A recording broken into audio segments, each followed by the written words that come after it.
Ladies and gentlemen, a very warm welcome to the Developing Dads podcast. On this very special episode, you're going to have me in your ear holes. Neil has done his solo episode, and here I am doing my own solo episode. Neil's in fact actually off to see he's with his family. So he's off doing something in the Isle of Skye somewhere. So we couldn't schedule a podcast in, unfortunately.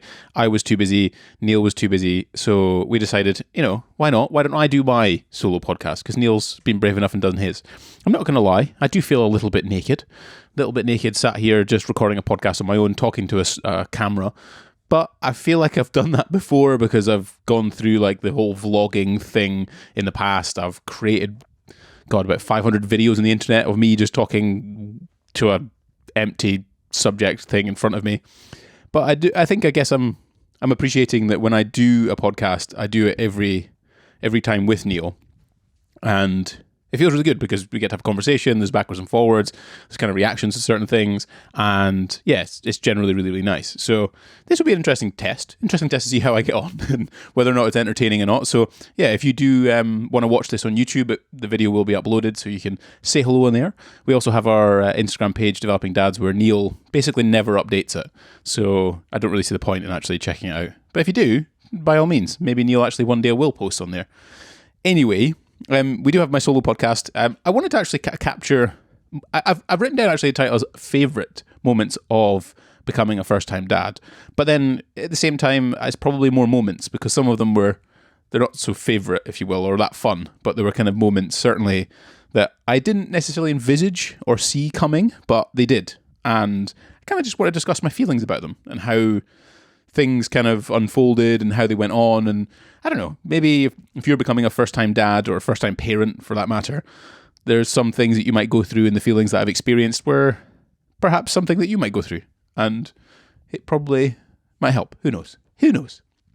Anyway, we always usually do a start of these podcasts with an idea of, hey, how are you? But Neil's not asking me how I am. I'm just going to tell you because I can. It's my podcast. I can do what I want.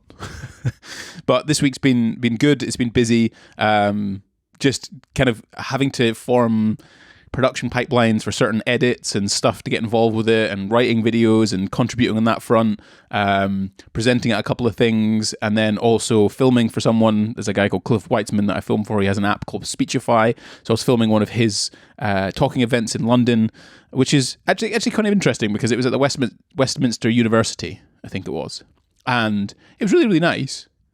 A good university, kind of really busy as well. And Cliff talks really well. And it's just quite interesting being a 35-year-old man now entering into the world of university where they're kind of 19, 20, 21-year-olds, and seeing like what they want to become and who they want to be and what their kind of aspirations are outside of university. I think this is a good university. I'm not sure if it was or not. I don't know how you rank university, but generally speaking, everyone there wanted to be like a tech entrepreneur. They wanted to start an app. They wanted to do a startup of some kind, and almost like kind of nudge against the traditional type of, job that someone outside of university might go. Or certainly someone that gets, good qualifications in business or whatever else, they might go into work with a consultancy firm, or they might become like an accountant or a lawyer or work in finance or something like that. But no, most of these, if not all of the people in the room, and it's a pretty full room, all wanted to kind of do startups or just some entrepreneurial type of thing rather than, say, go and work for a corporate. So it's kind of interesting. I'm curious about how the world's going to navigate in that way, because I guess not everyone can become an entrepreneur. Like, we still need people to go to work and have jobs and do stuff. So yeah, I'm curious about that kind of evolution. But the rest of the week, kind of just work-wise, busy, building things, hiring a new editor, going through that process of recruitment. So it's kind of going well. We'll see how it pans out. I did take a big box, and we will do this as another podcast at some point. We want to kind of do our Q1, quarter one review of our goals that we kind of set ourselves at the start of the year. I won't go into them in depth, but I did kick myself up the backside and exercised this week, which was good. So I had 2 gym sessions, one in King's Gym, which is in Croydon, just down the road from, a 10-minute, 12-minute drive from my house. And it's a good gym. It's got lots of equipment, very bodybuilding-esque, and Parking's horrendous, as you can imagine. It's some warehouse-style gym. And it was kind of interesting because I went in the middle of the afternoon thinking it'd be quiet, but I think everyone now is an online fitness coach and wants to go and train at King's. So it was absolutely packed. Didn't have a great experience, didn't really enjoy it that much. I think there's still a bit of a kind of hang-up of imposter syndrome to some extent. Not even imposter syndrome, but just kind of like that restarting thing again. I've competed at high levels in natural bodybuilding and powerlifting, and now I'm, 26 kilo dumbbells, struggling a little bit on 10 to 12 repetitions. So I guess in that environment kind of is very much jacked up dudes kind of lifting lots of weight, and it's all kind of bravado. And I guess I don't really subscribe to that anymore, so it's kind of a bit uncomfortable. So, and also like the barrier to entry to have to get my keys, get in the car, drive 12 minutes, get there, do the workout, drive back again. It's like an hour and a half. I don't have an hour and a half. And I was trying to squeeze it in between Olivia going for a nap and then Laura was here to make sure she was okay, yada, yada. But I found a kind of a solution. There's a gym that's literally a 5-minute walk from my house. The equipment is okay. It's not amazing, but it's enough for me to be able to train. It's enough for me to be able to exercise, get a workout in. And that's kind of what it should be about. I don't have any goals. I'm not going to go and compete again. I'm not going to go and do some powerlifting meet, whatever else. Maybe I will at some point. But right now, it's just about the access. It's about getting in the gym. It's about doing the thing. So I had another session in that sort of, I think it's results-based training or something. I don't know what it's called. But it's good. It's friendly. It's £5, and I can walk down the road and do it. So I'm going to try and prioritize that as a thing. And then I wanted to do a third gym session, but I don't know why. But not organised enough. Didn't get it done. And I knew I wanted to do a third training session of some kind this week. So I went for a run today. Did a 4.5k run, 25 minutes. Felt okay, not terrible. I just wanted to break myself back into it because, I'd really like to get at least one running session in, at least a couple of 2 to 3 weight sessions a week, and get back into if anyone was regular listeners to the podcast, get back into going to Banstead Woods doing the run with my father-in-law because I really enjoyed it. And if I just don't want to turn up and feel horrible doing it because I just want to, beat some times and enjoy it because it's great fun.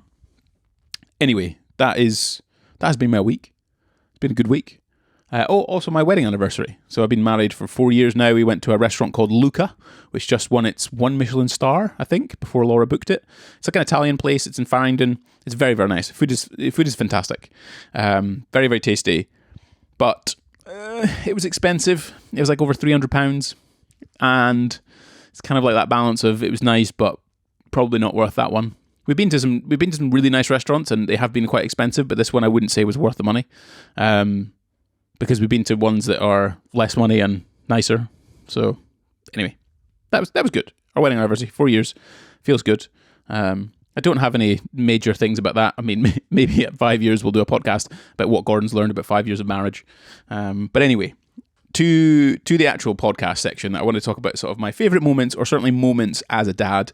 They are kind of chronological, so I'll kind of go through them, talk about each one, and I don't know, maybe I'll listen back to it and kind of remember these, because I kind of don't want to forget them, because we're approaching that 2-year mark with Olivia when she gets in August, and some of these so far I remember now, but I don't know if I can remember in 20 years or 30 years time. So I just kind of want to capture them, and maybe she'll listen back to this when she's 20 and listen to what some of Dad's favourite moments were in 2 years of her being here. I think I wanted to start, and we've done a couple of podcasts about, the journey of fatherhood and the journey of sort of birth and all that kind of stuff from a dad's perspective. But it was kind of, I think the first one for me is definitely finding out that I was going to become a dad. It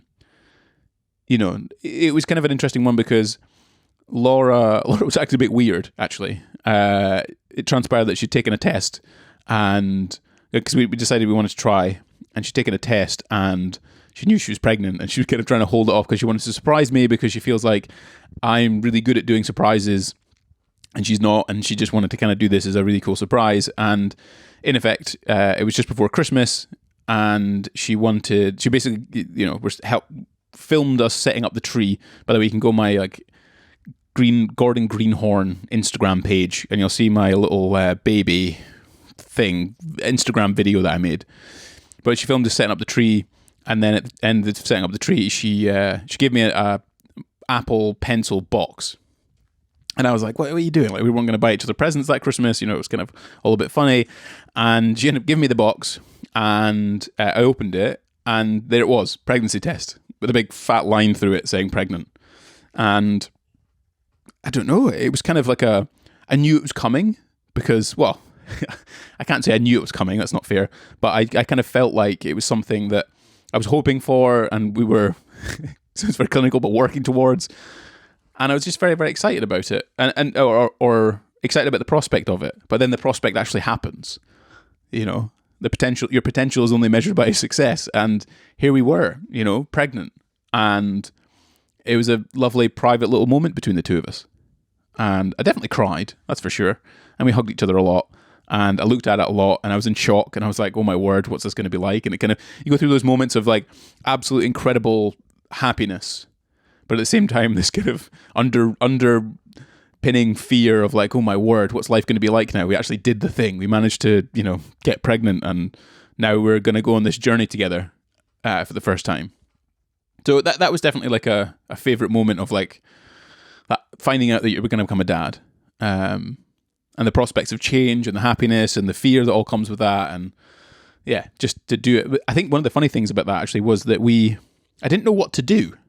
Like when you get pregnant, it's quite sudden when you find out, because it's a monumental moment.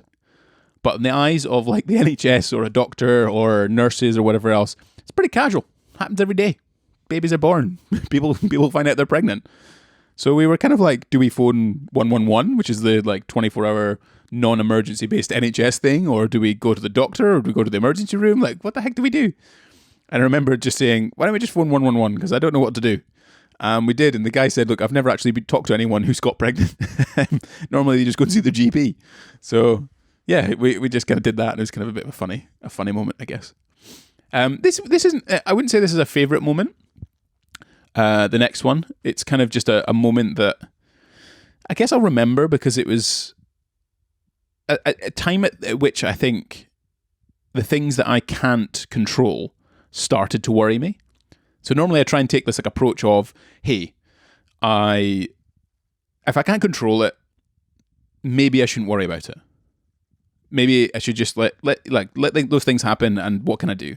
And the approach with Olivia, you know, whilst Laura was pregnant, it was kind of like, look, there's nothing we can do apart from Laura kind of taking the vitamins that she takes, take the advice from the doctors that are required, eat your greens, be active, move around, you know, just talk to each other, look after each other. And that's just basically all you can do. And that's what I controlled, right? We had some nice meals together, and we hung out a lot, and we just took the advice of the doctors and everything that we needed to do. But there was a moment when Laura didn't feel the baby moving, or feel Olivia moving. And I was like, okay, right, let's go to the hospital. So we went to the hospital, we got the check thing where they put sort of things around the belly, and they check the movements and what's going on. They also do a scan, I think they did. And the scan discovered a heart thing that was going on. So on a baby's heart, there's the chambers are kind of, there's a hole in them. So blood and oxygen and stuff just passes around the heart, whereas in adults, when they're born, there's the chambers in the heart are all kind of segmented, and there's only like 2 valves. So they basically said that the hole between 2 of the top chambers in the heart was really small, which meant that one of the chambers was actually really small as well. So that's when I got worried. That's when I was like, oh my God, right? There's, you know, things can actually go wrong in pregnancy. Things that don't happen very well. And that seems really naive to say that. And it was quite naive. But like I said, I was trying to take the approach of like, I just don't know what happened. Like, I'd rather just do all the things that I can control. And, you know, when things happen, they come along. And this was one of them. And it genuinely worried me. That was one of those things where I was like, what can I do? What happens now? Like, you know, what if this? What if that? And it was really, really worrying. But the odd thing that the NHS has is, most of the time, if you're young and healthy and you hurt yourself, it doesn't really matter. You know, it's part of the NHS, but there is some absolute greatness in it. And one of those is in maternity care. So we ended up getting a consultant, like a high-end consultant, like a professor. She's an absolute boss woman, apparently, at the development of fetal scans, especially the heart specifically. And she sat us down and basically scanned the heart, and she explained everything, where in essence, when you're born, that hole, when you take your breath, that hole in the heart closes. And what she suspected was that baby should be born on due date and the hole will close, and that's it. And she really put a lot of confidence in me that everything would be okay. And she didn't say much. It was just, hey, she's all the credentials that she has, the expertise that she has, just gave me the confidence. And she just said, look, make sure she's born on due date. That's it. And the NHS really worked for us. We had a pediatrician in the labour room making sure everything was going to be okay, and everything is. She's just a bundle of joy. So I guess it's not like a favourite moment, but it's certainly a moment that I just wanted to like highlight, that things, even in times at which you're like kind of not, you're the kind of person that doesn't think about stuff that you can't control and not worry about things that you can't control. In this instance, I did. I was worried. It was hard. But she's fine now. Absolutely fine. Which is great. Fantastic. Kind of already talked about this in the podcast, but the whole like birth story thing, if you go and check it out in one of our episodes, I've no idea which one it is, probably in like the early episodes, we talked about birthing experience from a dad's perspective. And it was just, yeah, I remember the main one that I remember of that was just when we get the call, or I got the call of say, hey, you got to come in now, we're going into the labour bit, we're going to have the baby. And I just remember, like, again, same thing when you find out you're going to become pregnant. You find out, you're like, oh my God, actually the baby's coming. This is happening. This is actually going to crack on.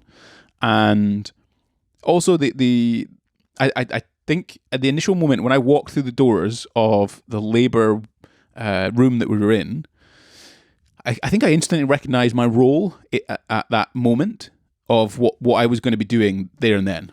And it's kind of pathetic. And it's kind of just the way it works. Like when you're having a kid, you're as the dad, you're the least qualified. You're not actually doing anything apart from being a cheerleader.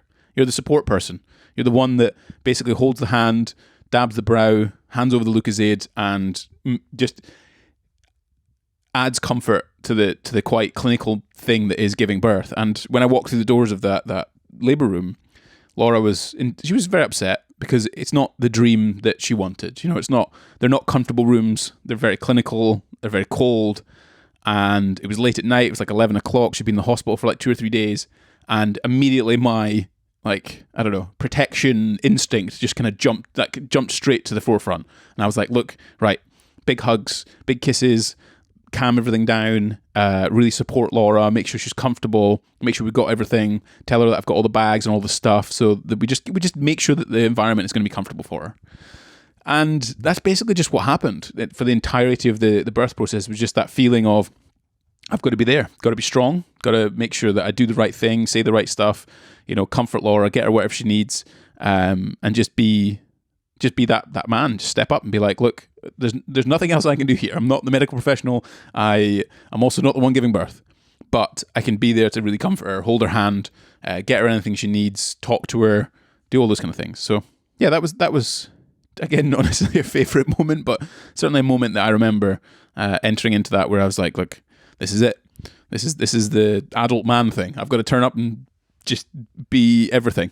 Support, compassionate, empathetic, distracting, talking, the hand holder, everything. So yeah, and I think the next other favorite moment was when. So you can go and check out the birth story thing that we talked about. We did a whole podcast on those things. But it was the moment of taking Olivia home for the first time. We drove from the hospital to Laura's parents' house, where my parents were and my brother was. And I just remember Laura went in first, and I just walked, little baby Olivia, tiny little baby Olivia in her car seat, and walked her through the front door. And just everyone was just like, they're kind of beaming, excited, unbelievable faces to see her, just to show her off, really. Just like show her off to the world and to everyone that was there, to the grandparents, to the uncle, and really just kind of embrace that moment as a family. Where we make it a little bit bigger and we have our first kid, and I don't know. We were exhausted. I know Laura was extremely exhausted, definitely in pain. But it was a magical moment walking through that door, and then that came crashing down pretty hard in the first night that we had Olivia, and Neither of us knew what we were doing. You know, we'd done the neonatal classes, we'd done all those kind of things. We get her home, we take her out and put her in the cot thing that we bought that's next to the bed. Laura had kind of breastfed before, but that was kind of practice in the hospital. And we just had to kind of get through that night, to be honest. It was, neither of us knew what the heck we were doing. And we were just trying to like fumble around in the dark, you know, just work out what to do, how to do it. And it was just part of the process, I guess. I feel much more confident. We have another child. Hopefully we do. I feel much more confident in that first night. I think it'll be different because obviously we'll have 2 kids now, but I think I'll just know what to expect. And I think Laura will feel much more confident, certainly in breastfeeding, and just the whole process. So, but the first night was quite the crashing down from the amazing thing that we went through. But it was definitely a moment, if you will, from becoming a first-time dad. The first 6 months, this was another thing. Again, I put favourite in the moments of becoming a first-time dad, but the first 6 months, I wouldn't say were the easiest. They are super hard. They get much better, but you don't really get anything back from baby, to be honest. Certainly as a dad, but even as mum, like mum's obviously night shifting. We had a little bit of a system where Laura would go to bed, say at like 9 p.m, and I would just sit up with Olivia until midnight because Laura sort of breastfed for the first 6-7 months. And then I would sit up with her just watching her, make sure she's okay while she slept. Laura would put like ear plugs in, she'd put a mask on, and she would try and go to sleep for a solid 3 hours. And then at midnight, 1 o'clock, I would come up with her when Olivia woke up for the next feed. Laura would feed her and then put her next to her, and then I would go to sleep in the other room. And then early morning, sort of 6-7 o'clock, when she gets her last feed, I would grab Olivia, and then Laura would sleep until 9ish or so, again with earplugs and eye masks on. So we got that 6-month kind of bit where it was just kind of on rotation, to be perfectly honest. And then there's this moment. And this is a moment where I get her in the morning. So I get up, I get her in the morning, and I look over the little sort of side cot that we get. And it's that moment that all of the hard work that you put into this, everything, the sleepless nights, the difficult times, some of the arguments that you potentially get into just because you're both so tired, all the efforts, everything at all, is all forgotten. Because you look over that cot and she smiles at you for the first time. It's just the most amazing thing to ever experience. And it starts to become this kind of where baby is very much kind of milk, sleep, poop, pee, milk, sleep, poop, pee. And it's just basically for 6 months solid. And you'll go through all sorts of issues and problems and things that happen. But suddenly, when you reach over and you look over for the first time and first thing in the morning, and she smiles up at you, there's just that little bundle of human being that you've both created that just is looking back at you and smiling. And it's sensational, quite frankly. It's unbelievable. And that's when that started to happen. That's when I just really started to enjoy it even more.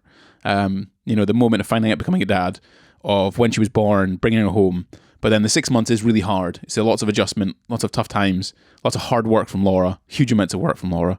But then suddenly when Olivia just kind of beamingly smiles at you in the morning and you're just, that's a moment that gives me a little goosebumps, just obviously thinking about it. And it was just great. So from there it's kind of like progressive. So we finished the whole breastfeeding aspect of things. And again, I wouldn't necessarily say this one's my favourite. The last one was my favourite. Smiling at me is fantastic. But this next one's it's a moment that I certainly remember. Because up until this point, like I said, for the first 6-7 months, Laura was breastfeeding Olivia. And there was a small moment in that time when Laura was on maternity leave and her work invited her out for lunch. They kind of go out for a yearly or whatever sociable thing. And she was invited to it. And I was like, look, you should go because it's going to, you'll go enjoy yourself. Just get out the house a bit more, go out there. But Laura was still breastfeeding at that time, so I had to tag along as the kind of the father carer, nanny / supporter. And I remember for only about 3 hours, I think, I was on my own with Olivia. And that was my first time. And it felt very vulnerable, much like this podcast right now where I'm talking to myself, but it's getting better. It was just that moment where I was like, oh, wow, I'm actually on my own with my kid. Like, what if something goes wrong? because Laura had taken pretty much charge of most of the situation, because she was always the breastfeeder. I would sleep with her on my chest sometimes, or I'd watch her and whatnot, and I'd change her and all those kind of things. But Laura was kind of like she did most of the organization and all the kind of stuff that was behind that. And yeah, the first time I was with her on my own, I was kind of like, well, I hope she stays asleep and hope she doesn't cry too much. Or, what if she wants milk because, Laura's down the road and she wasn't taking a bottle just then and whatever else. But it worked out just fine. I went for lunch, took the baby with me, went for lunch. She was fast asleep, had some lunch, went to a Starbucks, kind of discovered the difficulties that come with a baby and a pram and no access, like steps and all that kind of thing. But generally speaking, people are very, very helpful. They're very accommodating. They'll help you upstairs. They'll help you move around. And I think Olivia only got up sort of towards the end of my time that I was with her, because then I went to go and see Laura, then, fed the baby, and then we went home. But it was just kind of like, what if something happens? What am I going to do? I'm on my own. And that dissipates. That disappears after a long time. Like once they start to get to the age of where she is now, it's kind of like I'm fine. I can look after Olivia for weekends if I need to and whatever else. In fact, longer than that if necessary. But it was just, that first moment as a first-time dad, ending up on my own with Olivia, I was kind of terrified and scared a little bit because, the safety blanket of Laura, knowing what to do and whatever else. So that was kind of an interesting moment. It seems really silly, and maybe I should have involved myself more at the early stages, but I don't know if I don't know if I could. I don't know if I could have done more, because baby, very much in the first 6 months, certainly if breastfeeding's involved, it's pretty much mostly mum, So yeah, it was just something I wanted to remark on, that first time ever with my daughter on my own. Kind of interesting. The next one was again, I don't know why I put favorite moments of becoming a dad, because this next one's not great either. But it was kind of just something I do remember. I took Olivia for her first year jabs, so they get their inoculations, something like MMR and like polio and whatnot. Anyway, you take her into the surgery and take her name down and whatnot, and then you sit down with the nurse to run through what's going to happen. And I know what's going to happen, and I don't like needles at the best of time, so I didn't enjoy it. But Olivia didn't know, and they inject her in her thighs, and I remember her just looking at me as if to say, what the heck is going on? This is the worst thing that's ever happening to me. What are you doing? This is terrible. She was clinging on to me as hard as she could, and she was just not like, it was just a horrible, horrible moment. Where, I'm supposed to be the protector and looking after her and all that kind of stuff. But as an adult, as a dad, I know that this is good for her. But it's still kind of terrifying, because you're like, oh, this is so horrible. Like, she's going to hate me. She's not going to like this. And it's just a terrible thing to happen. But I just remember her face looking at me, just like gripping onto my arm as if to say, like, what is this? And I think I cried, actually. I think that was another moment that I cried when I had Olivia, because I don't like needles at the best time, like I said. But it was to have your daughter going through that and her thinking, what is this? How dare you do this to me? But I just know as an adult, this is good for her. This is going to make sure that she doesn't get any horrible medieval diseases, and she's going to live a healthy life. And it was just something I had to, do. And I just remember it. And it's just that picture of her face in my head just stays there, and it reminisces. And I'm kind of like, I never want that to happen again. But I know at some point that will happen again.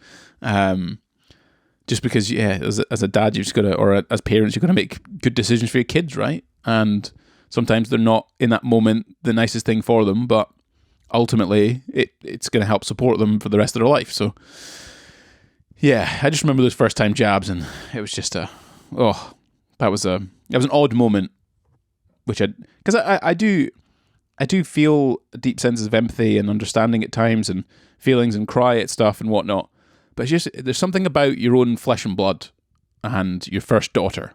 Something about that, where that moment where she's like looking at you as if to say, you should be protecting me, and you're not. Oh, that was that was a pretty dark moment. I can't call that my favorite, but yeah, it is what it is. It was definitely good for her, and she's over it now. I think she's forgotten about it. That's the nice bit, I think, about the fact that kids, I think, for the first 2 or 3 years of their life, they don't remember it, because you get horrible things like that, getting injected in both thighs with like 7 different inoculations. Shocking. Right, I'm gonna have a drink of water, and then we'll go to the next one.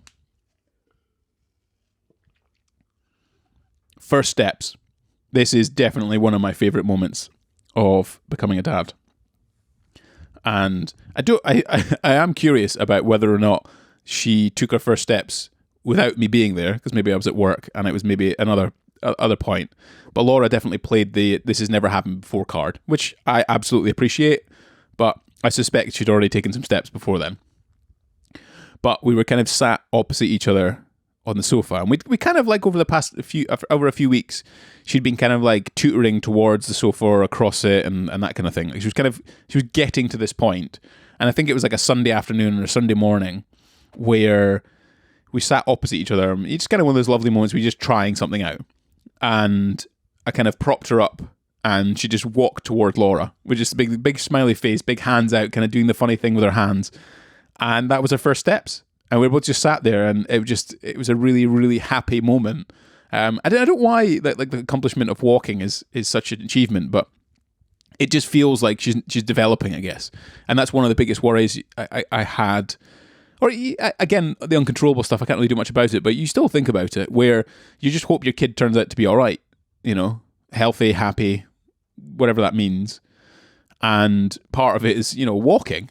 And it was a real sign that she's developing, because she could see, she could hear, she could do all the kind of cognitive things that are required. She could do all the kind of motor skills and whatnot. And it was the kind of next big thing, I guess. And when that moment when I kind of stood her up and she tottered over to Laura on her own, it was amazing. And to share that with Laura as well, like, as we're a partnership on this journey of raising Olivia, and to witness it together was super special. It was really, really nice. And then for the best part of that afternoon, we kind of just went backwards and forwards with her, practicing that kind of walking thing. And over the weeks and months, we just kind of, made her practice on her own, walking on her own. And now she's a fully independent, 20-month-year-old walking around the house, kicking balls, shouting, running, screaming, doing all the kind of things. But yeah, that first moment sharing it with Laura, where Olivia took her first steps, was just, yeah, it was amazing. It was really, really nice. And the big developmental one that just makes you feel like it's working. Like, everything's coming together. You've got a healthy, happy baby. That's pretty much what you want. The next one is it's really kind of interesting when you go from those first steps. The development seems to happen really, really quickly, and certainly from like a personality perspective, she's really becoming like her own independent little girl, where she has likes and dislikes and wants and, quirks and laughable things. And it's kind of interesting because we're at that stage now where we're discovering her personality, and she's getting to understand our personality and our boundaries and her boundaries and all these types of things where, it's certainly for the first maybe 6 to 12 months, there's kind of a personality thing. Like, you can kind of get smiles and whatnot out of them. But now she's able to communicate, where she says things like no and yes and oh dear and oh no, and she'll tell you whether she wants something or she doesn't want something, or she'll ask you to come somewhere where she wants you to come, or sit down where she wants you to sit down, or those types of things. And, to be part of that, especially as a dad, I feel that the first 6 months are really difficult because I say this from the perspective of dad. I think I need to caveat that. It's Laura put a lot of work and a lot of time and a lot of energy and everything. It's on the woman's side, raising a child is a feat in which I certainly couldn't do as a man, and I admire it. I admire it incredibly in terms of what Laura did to raise Olivia, certainly for the first 6 months and beyond. But the first 6 months, I didn't really feel like I had much to contribute, which is kind of difficult to say, but that's how it was, or how I felt about it. And then as it's progressed, and now we're in this stage where her personality is really coming out, I can really play a role as a dad, as a parent, because I can help feed her, I can help share things with her, I can play with her, I can go for walks with her. We can both be very independent together, and I think that feels good because not only can I give Laura some time to herself to do her own things, but also I can like take control of a situation if I need to.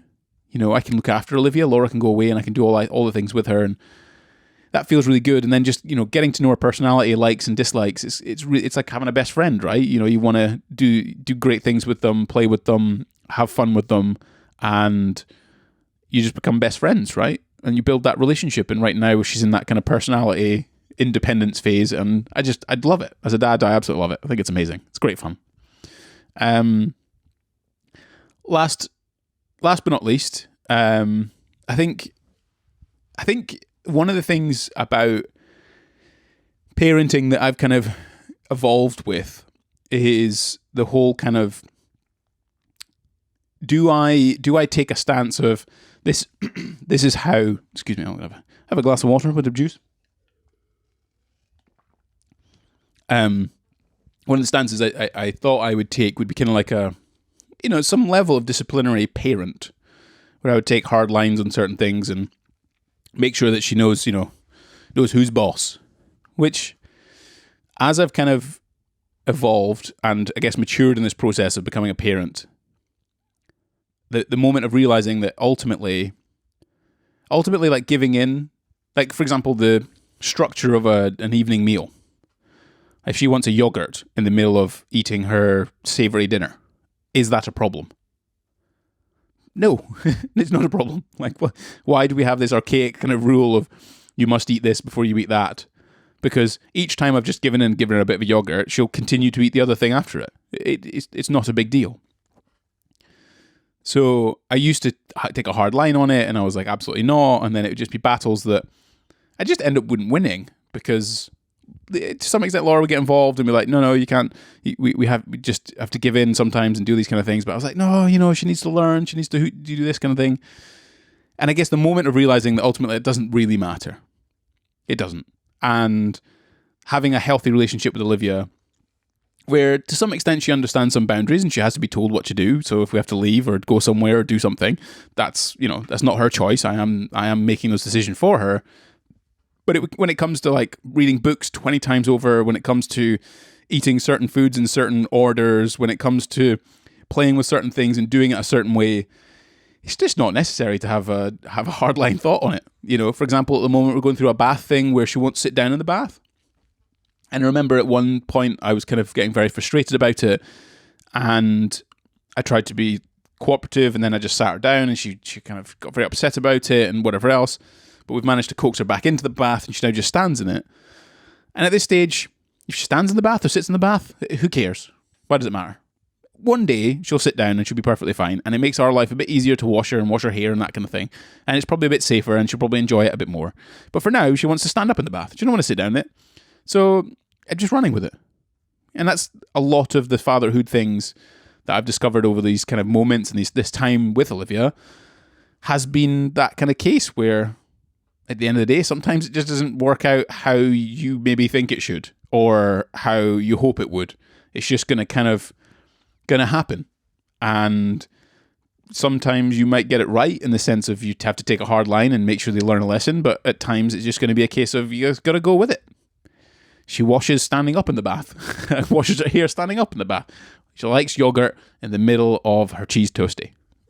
There we go. That's the way it works. Anyway, I think I'll call it there. God, I've been speaking for 40 minutes. Excellent on a podcast. I hope you've enjoyed that. I kind of wanted to just play around with the idea of doing a solo podcast because it's kind of nice. Like, I want to make sure we get an episode every single week, and if it means we can't get one out, then at the end of the day, something can happen. We can at least do a solo one, or I can get a guest on. Neil doesn't always have to be here, but like I said, it feels quite naked without him here. So I can't wait until we get to next week's episode where hopefully he'll be back. We'll both be organised and we'll be ready to record something. If you have enjoyed this, do leave us a comment on a YouTube channel. You can check it out there. You can watch my lovely face if you fancy that. You can also go onto our Developing Dads Instagram, which Neil doesn't post on, like I said, but you can comment in there, ask him questions, say hello.